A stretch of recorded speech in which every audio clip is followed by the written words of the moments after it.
welcome to Cult Mountain. I'm joined here today in store by the fabulous artist Sue Kreitzman, who currently has an exhibition on at Cult Mountain. Sue is also one of the stars of the Fabulous Fashionistas documentary. Hi Sue, thanks so much for coming to join us. It's my pleasure. I love being here. Brilliant. This place is now my home from home. I know, and the exhibitions are looking so good. Never wanted to leave. Anyway. Well, half my house is here, so I'd rather be here than at home because I have good big gaps. This is my world right here. Thank you. So Sue, tell us a little bit about your history. Where did you grow up? How did you become an artist? Did you study? Just a little bit about yourself. It's a bit of a strange story. I grew up in New York. I've been in the UK for 30 years. I still talk like this. I can't say I live in the East End for the last 20 years. I've been in the East End, but I can't pick up the lingo. But I was a school teacher. I was an oboe player, of all things. Wow. Nobody knows that. I'm announcing it to the world. And I was in the food business for many, many, many years. Wrote 27 cookbooks, cooked on television, traveled around the world cooking. And about 15 years ago, something happened. I say the muse bit me in the bum because I'd never been good at art, couldn't draw, couldn't even doodle. Wow. You know, I just used to make hatch marks. It was pathetic. And one day I picked up a pen. It was like a visitation. It was like a bolt of lightning. I burst into art, like bursting into fire. Once I made that first inadvertent drawing, I couldn't stop. I got obsessed as I was with food. That stopped completely, and my family thought I lost my mind. Some kind of psychotic break. I blame it on the menopause. I don't know what happened. But I started to draw obsessively, and I've been drawing and sculpting and doing things ever since. It is my life. My life has always been about color, but now it's about color and art, and my color is in my art. And the older I get, the more technicolor I seem to become. I sleep art, I dream art, I wrap myself in art, I wear art every day of my life. I'm a very prolific maker, and I also support young artists. So this is what I do. This is how I spend my life.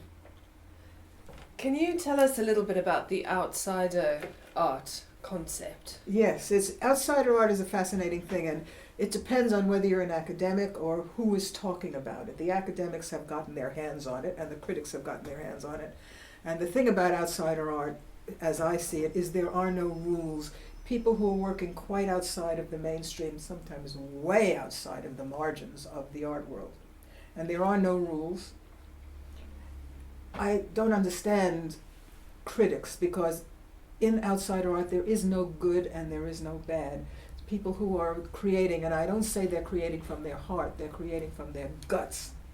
And like me, they're making things because they're driven, they're obsessed, they have to make it. It is, from my point of view, it is real art. It's, there's no filter. If you go to art school, that kind of passion is often squeezed right out of you. Yeah. So I am that kind of artist. Most of my friends and the people I support are that kind of artist. And I call myself a kind of typhoid Mary of outsider art. People meet me and they catch the art virus. This is true. You've seen this happen. You have loads of followers because I've been and here fans for 2 weeks and people come in, and if they're already artists, their art changes and gets weirder and stranger and more heartfelt or more from the gut. If they haven't been making art, suddenly they're galloping around looking for crap on the street. It's what a friend of mine calls cots propped off the street. And that's what you make your art out of. You don't need to have money. You don't need to have technique. You don't have to have materials. All you need is that obsessive drive to make it. And that's why I always say to people, you think you're not an artist, you think you can't draw, you think you don't understand about, composing a painting. Nonsense. You go out in the street, look for something that inspires you, and just start slapping stuff around on the canvas. I paint on found wood. I never paint on canvas. And when I first started painting, and there are several paintings here like that, I only use nail varnish. Wow. Don't ask me why. So no paint, just nail varnish. And because I live near a bustling market. Right. Is that where you get a lot of your materials from? I get them off the street. Okay. Flea markets, Roman Road Market, which is cheap and cheerful, charity shops, kids in the neighborhood bring me things. Oh, wow. And I come home to have little offerings. There'll be little magnetic plastic letters stuck to my iron gate, or there'll be little Ninja Turtles sitting on my front step waiting. Oh, it's fantastic. I have more Barbies than a woman is entitled to have. And they're all raggedy and naked. And the worse shape they are, the more I can make them reborn into a new life. So materials come from everywhere. Yeah. But the nail varnish, I was walking on the market one day and I saw all these wonderful iridescent Technicolor nail varnishes, very cheap. And I started painting with them. That is true obsession. That little teeny brush and a big piece of wood. And I could not stop doing that. But of course nail varnish is fairly toxic. So eventually I started using acrylics like a normal person. Right. But then I would overglaze it with nail varnish because I love the texture and the iridescence it gives. So I still use nail varnish to a certain extent. So my message is about making art. Be bold and think outside the box, far outside the box. Some of us, I'm one, my husband is a scientist and he thinks outside the box too, but some of us don't even know there's a box. Yeah. We don't know how to find the box. If we wanted to get back in the box, we couldn't do that. Yeah. So I've always been a strange woman. And you can see from, this is the Fabulous Fashionistas film. Yes, I was one of the stars, but the goofy one on the end. It's like that old song on Sesame Street. One of these things is not like the other. One of these things is not the same. That's me. I'm weird. But now that I'm 70-something, I think I'm 75 or something like that. It doesn't matter. I give myself permission to be weird. And the world seems to love my weirdness. And everybody wants to be in my gang. For the first time in my life, yeah. I'm one of the popular girls. Do you find you get bolder as you get older? Yes, I care less about what other people are thinking. Yeah. Older and bolder, that's very good. Yes, definitely get older and bolder. And I encourage anybody to be bold, to get out of the box. I always say, if you have to be in the box, decorate it with glitter, throw fancy things all around, drape it with fabrics and all sorts of crazy things. If you have to stay in the box, make it look crazy. But it's better to just get out of the box altogether. Yeah, really. I agree. Why does the world make us be a certain way? We can be what we want. As long as we're not hurting anybody, it helps to do things. See, my life is about helping artists and being an artist myself. My life is about inspiring others, and they inspire me. This is not that I'm trying to be holier than thou. It's just the way it is, and it's a very satisfying way to live. So as long as you get older, you start to get a bit decrepit.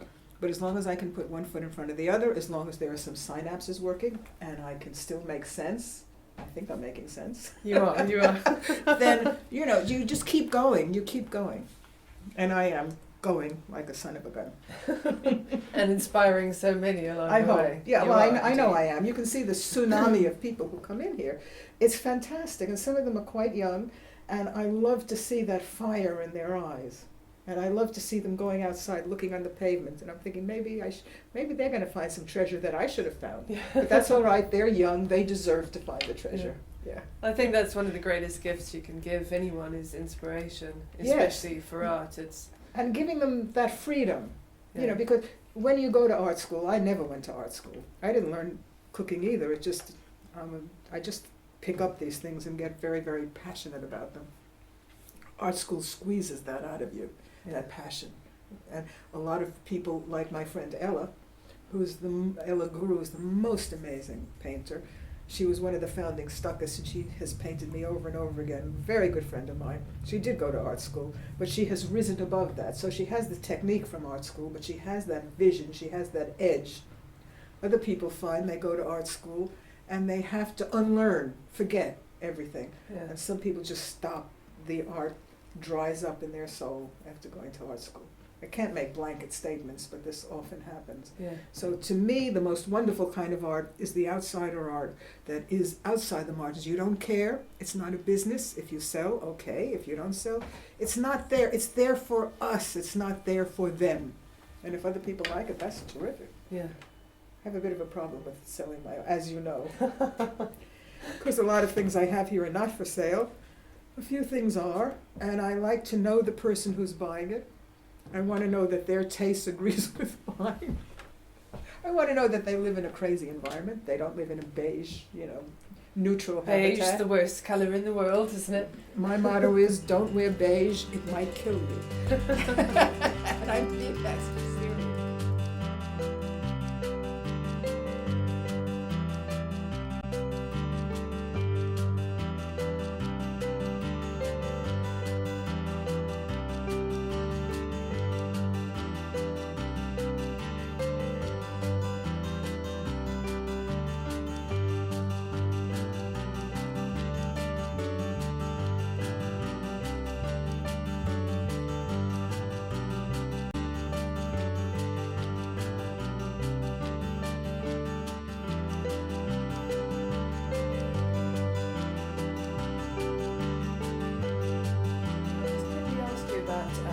Some of the other artists that you collaborate with, because I know you do paintings, you do sculpture, there's also clothing.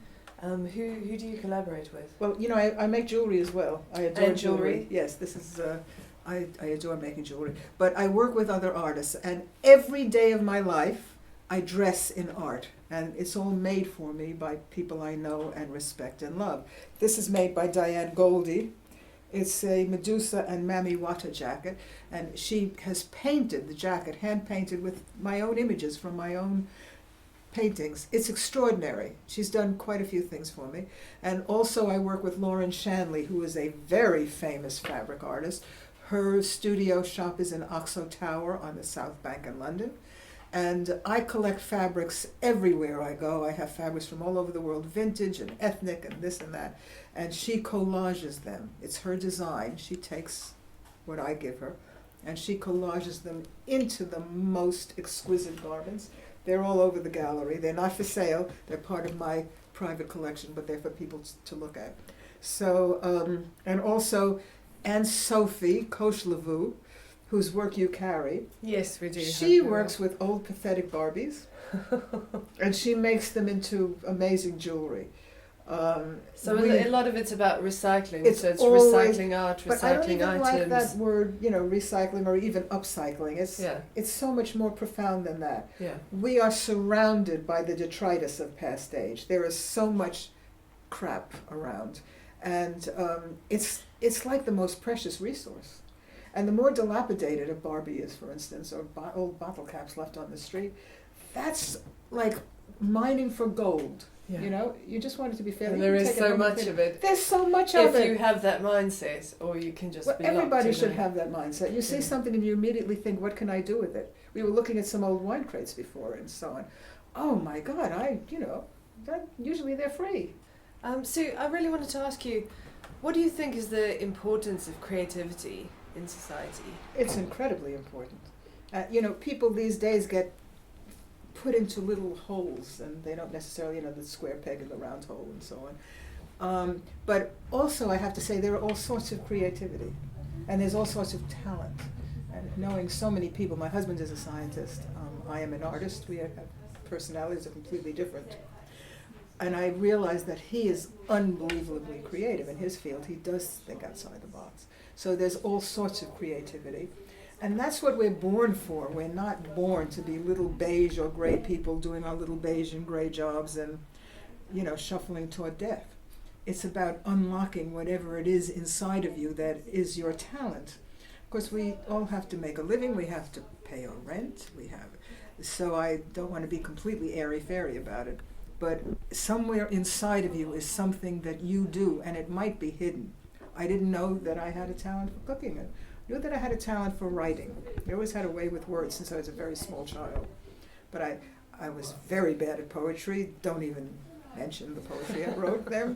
And I couldn't write fiction. And I found that I had the passion for food, and I could hang my words on it. And I had an incredible career. And then, quite unexpectedly, a gift from the universe, I found that I was an artist. So you have things inside of you that you don't even know. Don't be afraid. You can have your job and pay your mortgage, but there's something else that you can do that doesn't involve watching reality television. And How do you find this sort of thing, or do you just sometimes need it to be hits- open to it? Or? you need to be ready for it to come to you, and you need to talk to other people, and you have to see what other people are doing. And people say to me, I want to be an artist like you, especially older women, because they see me. I am a very inspiring person because this strange thing happened to me at a very late age. And people say, I think I'm going to take lessons. That's the worst thing to do. Do not take lessons. You don't want to, and they say, well, how do I start? And what I say is, if it's in the arts, visual arts, go to that place you were when you were a little kid and you were drawing, and it just came very naturally to you. You drew a house, you drew your mom, you drew a tree. Go to that place and start drawing like that child you were, and then follow it from there. That is the most magical thing you can do. So that has nothing to do with money. It doesn't have anything to do with money. And it shouldn't.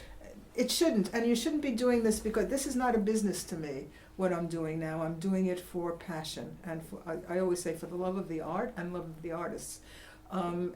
And it doesn't matter if people, when I first started drawing, I remember my agent, my literary agent, thought I had lost my mind. And he kept talking about your sort of art, because it was very primitive, very childish, and he obviously didn't get it. It doesn't matter. There is no such thing or good or bad. It just is. And if you're happy with it, that's fine. And eventually somebody might even like it. Who knows? I mean, I've become sort of famous for the kind of art I'm doing. So go there. Don't worry about when anybody says you're not trying to please your parents or your husband or your children. I always say at my age, I love my son, but still, don't let your children tell you what to do. That's good advice. That is good advice. Very good advice. And go to that place where you feel happy and comfortable. Anything else will come as a result of that. But don't worry about people judging you. It's ridiculous. It's absolutely ridiculous.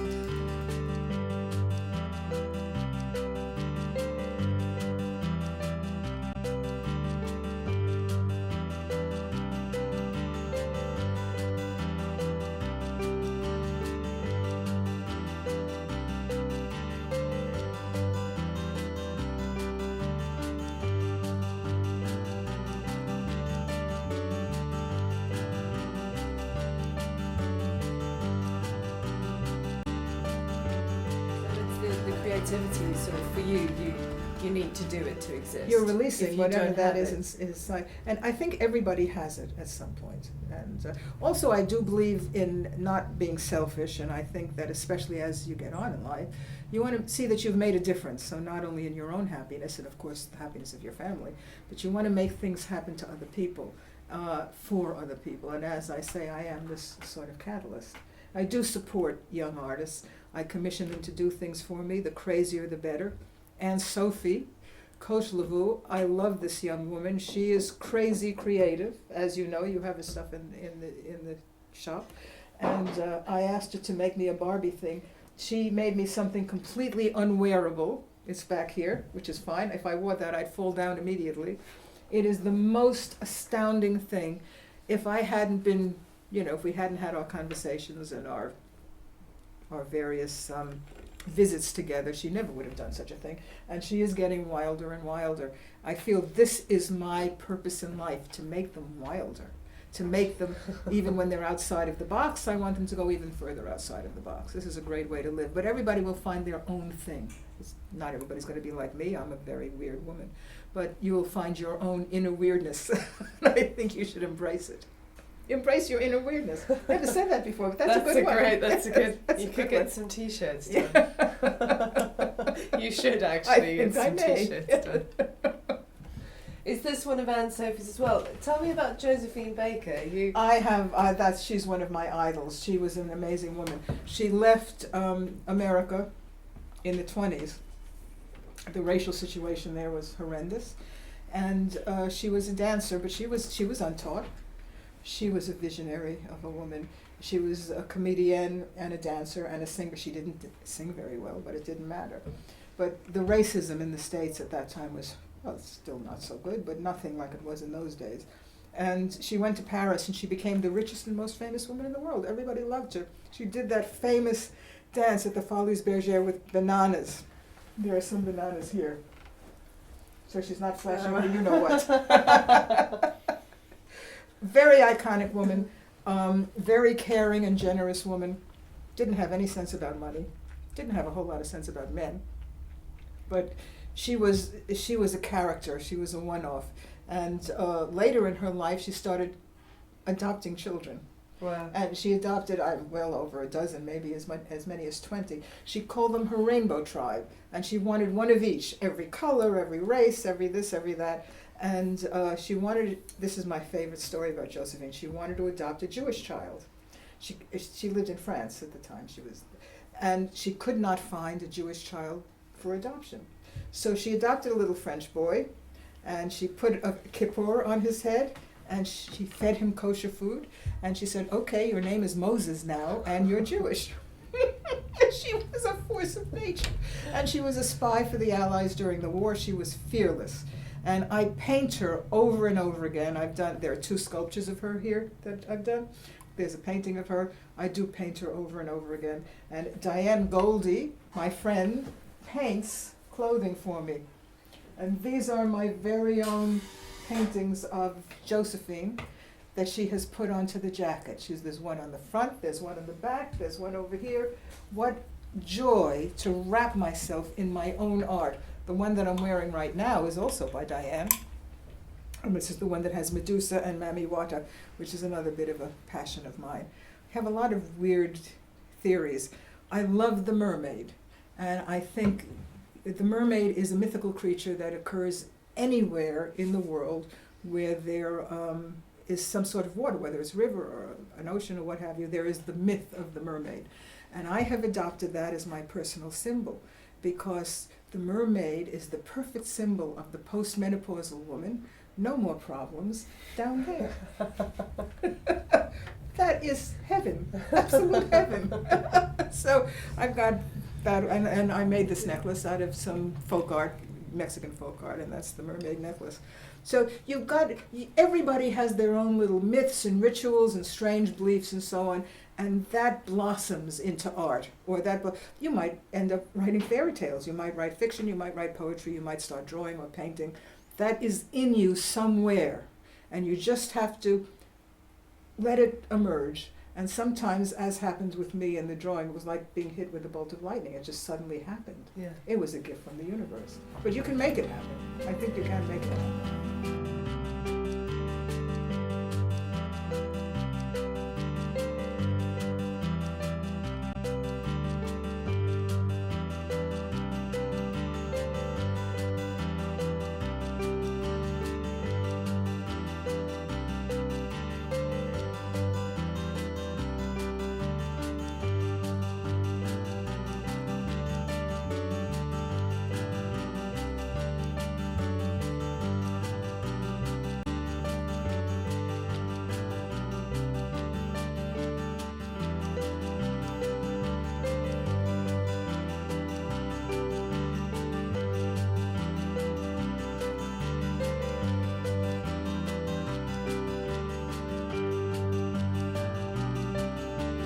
Quickly, would you like to tell us a little bit about one of these sculptures? They're called memory jugs. I call them memory jugs. Some of them are a little bit too complicated to be called memory jugs. They're essentially embellished sculptures. This is one of the smallest.